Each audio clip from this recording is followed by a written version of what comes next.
देखिए, ये गठबंधन की सरकार है और गठबंधन की सरकार में कुछ कहा नहीं जा सकता है। अपना एडजस्टमेंट की बात है। ये बात सही है। अभी तक हम लोग यही जानते रहे हैं कि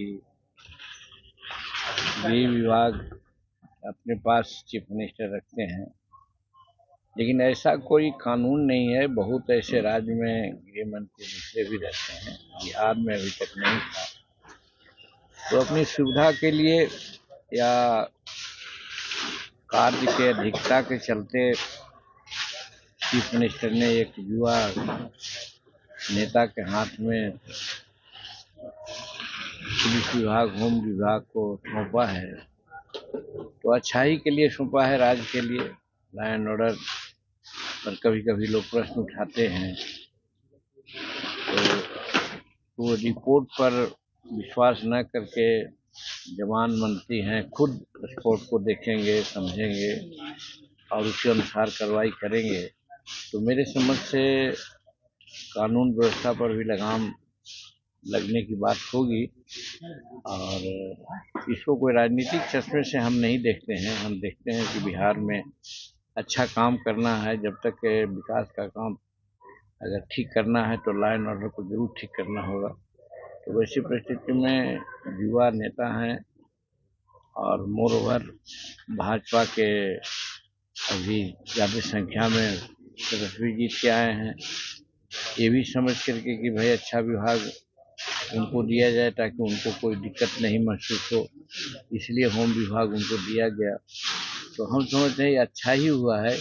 इस पर किसी प्रकार के नुक्ताचीनी या किसी प्रकार का वार्ता बढ़ाना उचित नहीं होगा। मेरे समझ से राजहित में हुआ है और नीतीश कुमार अपना एक जो कार्य कुशलता है, कौशल है, उसका उन्होंने दिया है यहाँ पर ये कि हाँ साहब, हम ही सब कुछ नहीं करेंगे, हमारे लोग भी इसमें हाथ बटाएंगे। राज्य का बंटवारा से करके राज्य की भलाई के लिए काम करना चाहते हैं। तो ये अच्छा ही हुआ है, इसमें कोई दिक्कत नहीं है और हम नहीं समझते हैं कोई टॉकिंग पॉइंट होना चाहिए।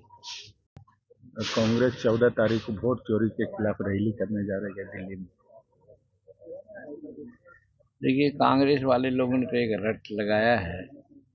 वोट चोरी की बात सदा वो करते हैं, तो रामलीला मैदान में करें या जहाँ करें, बिहार में भी तो कई यात्राएं की थी बहुत दिनों तक, लेकिन बिहार के लोग तो नकार दिया। SIR के नाम पर, वोट चोरी के नाम पर ही तो लोग यहाँ पर आंदोलन किए थे। अगर उनकी बात की मान्यता बिहार के लोग देते तो शायद इतनी बड़ी विक्ट्री नहीं होती। तो इससे उन लोगों को सबक लेना चाहिए कि बिहार में मतदाताओं की संख्या ज़्यादा है। बिहार एक कंसेंसस स्टेट है और जहाँ पर 202 के बहुमत से यहाँ एनडीए की सरकार लोग बनाया है। अगर वोट चोरी का मामला होता तो जरूर कहीं ना कहीं कोई कमी होती, लेकिन वो तो कमी होती नजर नहीं आई है। तो उन लोगों का वोट का चोरी करना एक जुमला बन गया है और सच्चाई इसमें कुछ नहीं। सच्चाई यही है कि जो बाहर के लोग हैं, जो यहाँ आकर के सदस्य बने हुए, नागरिक बने हुए हैं, वोट देते हैं, राजनीति को प्रभावित करते हैं, तो ये तो हमारे आंतरिक मामलों में हस्तक्षेप का मामला बन जाता है।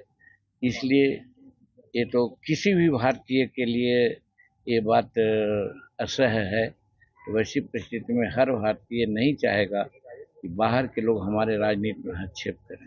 रही बात कांग्रेस को, कांग्रेस नेता विरोधी दल का पद भी रखे हुए है और उनको इस तरह की बात नहीं करनी चाहिए।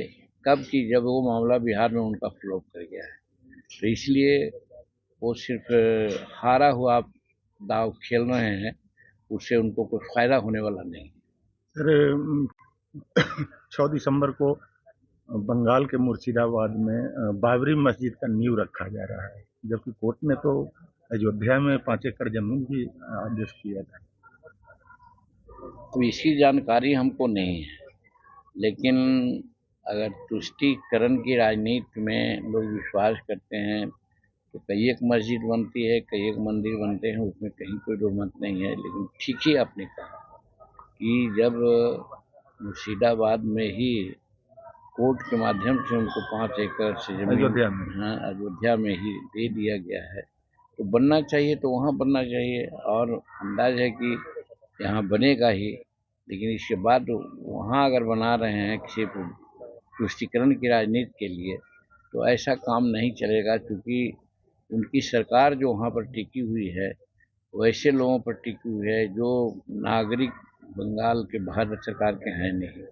वो नागरिकता बाहर का उनका है, लेकिन यहाँ पर आकर के छद्म राजनीति लिए हुए हैं। छद्म राजनीति के चलते यहाँ पर वोटर बने हुए हैं। और जब SIR होगा वहाँ, या समूचे देश में SIR की बात आई है, तो जितने भी बाहर के लोग हैं वो कोई नहीं यहाँ टिकेंगे। और हमारे होम मिनिस्ट्री ने बार बार कहा है, होम मिनिस्टर ने, किसी भी परिस्थिति में हम बाहरी आदमी को यहाँ नहीं रहने देंगे, घुसपैठियों को हम बाहर करके ही दम छोड़ेंगे। तो ऐसी परिस्थिति में कोई काम करने हो तो मुस्लिम के नाम पर करना है तो कोई बात नहीं। इसका मतलब ये नहीं है कि बाहर का मुस्लिम आकर के यहाँ पूजा करेगा, दूसरे देश का मुस्लिम यहाँ पूजा करेगा तो उसको हम लोग बर्दाश्त करेंगे। हमारे देश के मुस्लिम अगर पूजा करता है या करेगा तो कोई दिक्कत नहीं है। उसके लिए तो अयोध्या में कहा ही गया है भाई कि हम बनाएंगे, और बनेगा तो फिर वहाँ बनना चाहिए, बनाना चाहिए, एक जगह होना चाहिए। बाबरी मस्जिद अनेक अनेक बना करके बाबरी मस्जिद का जो महत्व है उसको वो गिराएंगे, खत्म करेंगे। ये अखिलेश यादव ने कहा है कि SIR से उनको ऐतराज नहीं है, डेडलाइन मतलब समय बढ़ाना चाहिए। अभी उत्तर प्रदेश में शादी ब्याह ज्यादा हो रहा है। अब वो तो इलेक्शन कमीशन पर निर्भर करता है। अब इलेक्शन कमीशन के पास इंफ्रास्ट्रक्चर ज़्यादा है, स्टाफ है, वो अपना करे। इसमें शादी विवाह से वहाँ के कार्यकर्ताओं का, कर्मचारियों का मामला होता है, इसलिए राजनीतिक तौर पर बढ़ाने घटाने का मामला नहीं है। हाँ, ये होता है कि हाँ साहब ऑब्जेक्शन होता है, ऑब्जेक्शन का समय नहीं मिलता, ऑब्जेक्शन जो हुआ है उस पर विचारण नहीं होता, तो एक बात हुई थी। इसलिए अगर उन्होंने ऐसा कहा है तो मैं समझता हूँ कि ये मामला इलेक्शन कमीशन का है। इलेक्शन कमीशन जैसा उचित समझे विचार करे, उसमें हम लोगों को कुछ नहीं करना। उपेंद्र कुशवाहा के पुत्र ओथ लिए हैं, उसके बाद परिवारवाद पर एक नया बहस छिड़ गया है। तेजस्वी यादव ने पोस्ट किया है, आप पर भी चर्चा उन्होंने की। देखिए, तेजस्वी प्रसाद को तो एकदम नहीं इस पर बात बोलना चाहिए, क्योंकि उन्होंने तो अपने सारे कुनवा को ही राजनीति में उतार दिया है, जो राजनीति में थे ही नहीं, कखा जानते भी नहीं थे। और जहाँ तक कुशवाहा जी का बेटा अभी मंत्रिमंडल में शामिल हुए हैं, तो सुनते हैं कि वो कंप्यूटर इंजीनियर है, योग्य लड़का है। और उनके पिता, उनके माता सब राजनीति में रहे हैं, तो राजनीति का पाठशाला उनके घर में है, और वो पाठशाला में पढ़ करके आए हैं और राजनीति में आए हैं, तो अच्छा करेंगे। उस पर परिवारवाद का अगर कोई चिन्ह लगाता है, और ख़ास करके तेजस्वी प्रसाद लगाते हैं, तो मैं समझता हूँ कि ये ठोठी दलील है। क्योंकि तेजस्वी प्रसाद कौन राजनीति में भाग लिए थे, तेज प्रताप जी कौन राजनीति में भाग लिए थे, मिशा जी कौन आंदोलन में भाग लिए थे, उसी प्रकार से रोहिणी आचार्य थी, वो कौन भाग लिए थे। सबको मौका दिया गया। ये अलग बात है कि अपने बहन को जिस प्रकार से उन्होंने दुत्कारा है, जिस प्रकार से अपमानित किया है, वो हम समझते हैं एक महिलाओं के प्रति उन्होंने कलंक भरा काम किया है। ऐसा काम नहीं होना चाहिए। तो परिवारवाद पर बोलने का उनको कोई अधिकार नहीं है। ठीक सर, 18 तारीख को राहुल गांधी जी को वाराणसी कोर्ट में काल्पनिक बताया गया था, राम भगवान को, उस पर उनको हाजिर होने के लिए कहा गया। ये तो कानूनी बात है, कानून अपना काम करेगा, उसमें हम लोग का एक्शन और रिएक्शन देने का क्या सवाल है। सर, अयोध्या में प्रधानमंत्री ध्वजारोहण के दौरान आएंगे।